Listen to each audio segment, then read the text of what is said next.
ہو آج زینب یتیم ہو رہی ہے.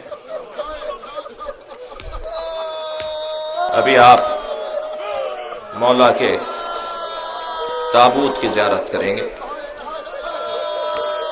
اور جب تابوت کی زیارت کریں تو یہ ذہن میں رہے کہ میرے مولا کا سر شگافتہ ہے، میرے مولا کے سر پر ضربت لگی ہے. ہر روز میرے مولا کسی نہ کسی رحم کے گھر افطار کر رہے ہیں. یہ آپ نے جملہ تو بہت سنا ہے نا کہ بیٹیوں کو باپ سے محبت ہوتی ہے. شاید سبب ایک یہ بھی ہو، فرمایا بیٹا حسن اپنی بہن ام کلثوم سے کہو کہ آج 18واں روزہ میں اپنی بیٹی کے گھر افطار کروں گا. ایک بیٹی کے لیے بڑا مقام ہے کہ اس کا بابا، وہ بھی علی جیسا بابا، اس کے گھر افطار کرنے کے لیے آ جائے. مولا کائنات پہنچے ہیں اپنے بچی کے گھر. جناب ام کلثوم نے دسترخوان بچھا دیا، ایک ظرف میں دودھ، ایک ظرف میں نمک اور بابا کی پسندیدہ روٹی، جو کی روٹی رکھ دی میرے مولا کے سامنے. جناب مولا کائنات نے ام کلثوم کو دیکھ کر کہا بیٹا تم نے اپنے بابا کو بھلا دیا. کبھی تمہارے بابا کے دسترخوان پر ایک چیز سے زیادہ دو چیزیں رہی ہیں. اجرکم اللہ. اپنی آوازوں کو بلند کریں عزیزان، تکلف کر کے نہیں روئیں. فرمایا بیٹا، جناب ام کلثوم نے چاہا کہ نمک کو اٹھا لے، میرے مولا نے ہاتھ روک کر کہا بیٹا دودھ اٹھا لو. اس کوفے میں بہت یتیم رہتے ہیں جنہیں پینے کو دودھ نہیں ہے. میرے مولا نے جو کی روٹی سے نمک کے ساتھ افطار کیا. بیوی فرماتی ہیں ساری رات میں نے بابا کو دیکھا کہ مصلے سے اٹھتے ہیں اور صحن خانہ میں آ جاتے ہیں. کبھی آسمان کو دیکھ کر کہتے ہیں انا للہ اجرکم اللہ اجرکم اللہ وَإِنَّا إِلَيْهِ رَاجِعُونَ. کبھی آسمان کو دیکھ کر پھر پلٹ کر آتے ہیں، کچھ دیر کے بعد آسمان کو دیکھ کر کہتے ہیں هَذِهِ اللَّيْلَةُ الَّتِي قَدْ وُعِدتُّ. یہی وہ رات ہے جس کا علی سے وعدہ کیا گیا ہے. جناب ام کلثوم سے رہا نہیں گیا، بابا یہ کیسی رات ہے؟ کہا بیٹا تمہارے نانا نے مجھے بشارت دی تھی ماہ رمضان، شب قدر کی رات، مصلی عبادت، اللہ کا گھر ہوگا، علی تمہارے سر پر ضربت لگے گی. یہ وہی رات ہے.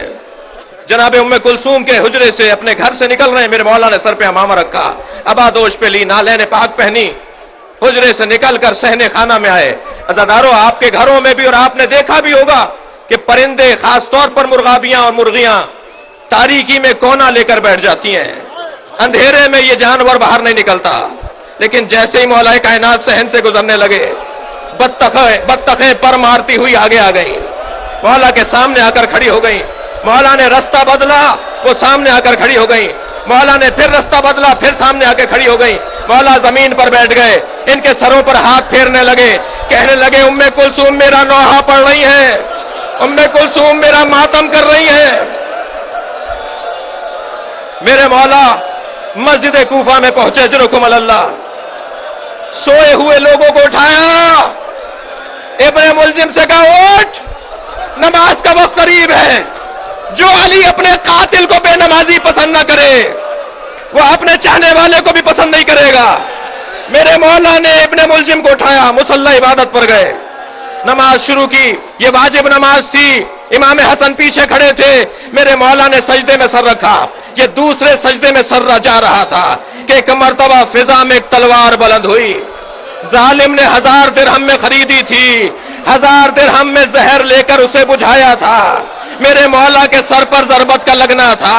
علی کی زبان سے ایک سجدہ شکر، ذکر شکر جاری ہوا. فزتو ورب الکعبہ، رب کعبہ کی قسم علی آج کامیاب ہو گیا. فرمایا بیٹا حسن نماز مکمل کرو، اجرکم اللہ. بیٹا حسن نماز مکمل کرو، مجھے ایک منزل مصائب تک پہنچانا ہے آپ کو. بیٹا حسن نماز مکمل کرو. امام حسن نے نماز مکمل کی، میرے مولا بیٹھے ہوئے ہیں، میرے مولا کے سر سے خون بہ رہا ہے. جب نماز مکمل ہو گئی تو مولا کو نالین جناب عباس پہنا رہے تھے، میرے مولا علی کو نالین حضرت عباس پہنا رہے تھے. مولا امام حسن نے کمر میں ہاتھ دیا تاکہ بابا کو سہارا دے کے کھڑا کریں. ایک بازو امام حسین نے تھاما، ایک بازو محمد حنفیہ نے تھاما. سب بچوں نے اپنے بابا کو بلند کیا. ابھی 4 قدم چلے تھے، فرمانے لگے میرے قدم سے مجھے چلا نہیں جا رہا، مجھے کسی چادر پر لٹا دو، مجھے گلم پر لٹا دو اور مجھے اٹھا کر لے کے چلو.